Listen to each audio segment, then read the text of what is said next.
नमस्कार साथीहरू। अब जाडो आयो, चिसो बढ्दैछ। सँगसँगै चिसो सँगसँगै हामीमा रुगा लाग्ने, खोकी लाग्ने, नाक बग्ने, ज्वरो आउने, जिउ दुख्ने जस्ता समस्याहरू पनि सँगसँगै आउँदैछ है। अब यो सँगसँगै हामीले औषधि अब यस्तो बेलामा कुन औषधि युज गर्ने भनेर पनि जानकारी पाउनुपर्ने आवश्यक हुन्छ, जसमा हामी सबैलाई अलिअलि थाहा भएकै डिकोल्डको बारेमा हेरौँ आज है। डिकोल्ड एउटा कम्बिनेसन मेडिसिन हो है, जसमा कम्बिनेसन मेडिसिन किन भनिएको भन्दा यसमा पारासिटामोल हुन्छ, फेनाइलएफ्रिन हुन्छ र क्लोरफेनरामिन हुन्छ। त्यही भएर यसलाई कम्बिनेसन मेडिसिन भनेको हो।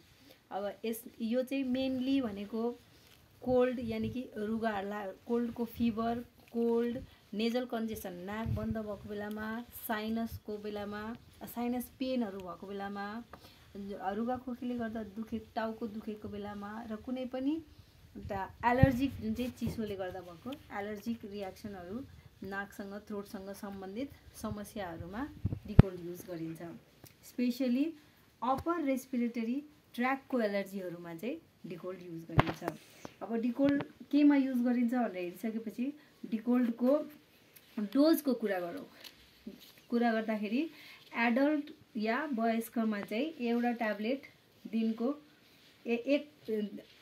दिनको 3 पटकसम्म एउटा ट्याब्लेट गरेर लिन मिल्छ भने, अथवा डाक्टरको सल्लाह अनुसार लिनु पर्यो। बच्चाहरूको हकमा कुरा गर्दाखेरि चाहिँ चाइल्ड डोज क्याल्कुलेसन गरेर डाक्टरको सल्लाहमा मात्र दिनुपर्छ। डिकोल्डको मेकानिजम अफ एक्सनको कुरा गर्दा यसमा भएको पारासिटामोलले प्रोस्टाग्ल्यान्डिन सिन्थेसिस इन्हिबिट गरेर फिभर कन्ट्रोल गर्छ।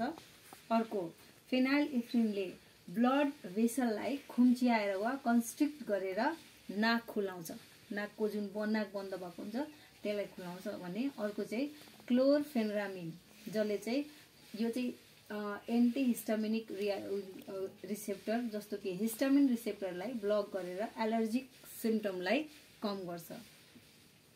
अब हामी डिकोल्डको साइड इफेक्टको कुरा गरौँ। साइड इफेक्टको कुरा गर्दाखेरि कहिलेकाहीँ टाउको दुख्ने, नोजिया, पकवाक लाग्ने जस्तो, डिजिनेस, झुम्म गराइराख्ने, मुख सुक्खा ड्राई माउथ गराउने हुन्छ भने, सुस्त निन्द्रा लागे जस्तो बनाइराख्छ।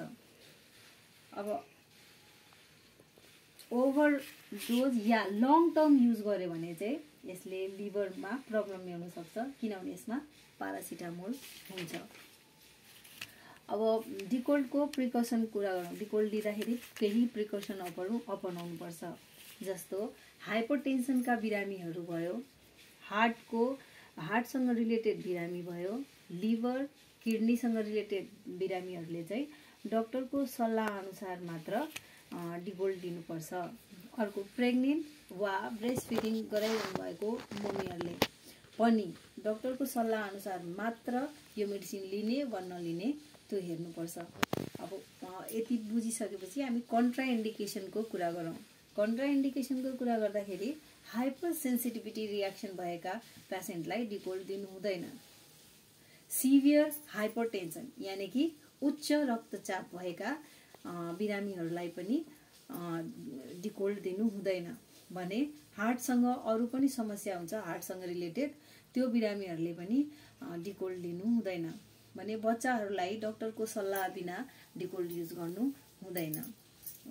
डिकोल्डको बारेमा हामीले केही कुरा जानकारी पाए यो भिडियोमा। आशा छ हजुरलाई यो भिडियो मन परेको होला।